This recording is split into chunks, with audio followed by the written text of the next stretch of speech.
pag naghanap kayo ng mura nito, naku, mapapamura kayo kasi baka hindi legit. Ang dami kong testing na ginagawa bago ako makampante sa isang sunscreen. Like, tinest ko pa nga yan kung pumapasa sa UV. Tingnan nyo naman yan, mga ate. For awareness lang, girls, ganito po ang itsura ng Papa Pil sunscreen. Yes, diikot po ang kanyang takip. Okay, and again, dito kayo sa basket ko bibili. Yes, pag naghanap kayo ng mura nito, naku, mapapamura kayo kasi baka hindi legit. Ang dami kong naririnig na something dito kasi baka isa kayo sa bumili niyan. Imagine nyo ilang sold yan.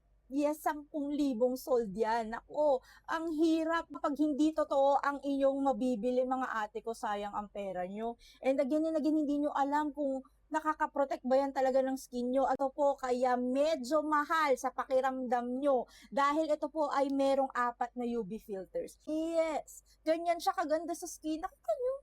Ganun siya kabilis i-blend and wala yung sticky feeling kapag natuyo yan. Sinasabi ko sa inyo, ang bilis lang din itong matuyo. Wala akong reklamo dito. Sabi ko nga sa inyo, ang dami kong sunscreen na na-try pero dito talaga ako nahiyang. Kasi nga, again, ito yung sunscreen na paglalaban ko sa inyo, maganda talaga. Ultra lightweight, oil control, lahat na ng kailangan mo sa sunscreen nandito na. Meron na rin tong niacinamide, glutathione, and alpha-arbutin. O diba?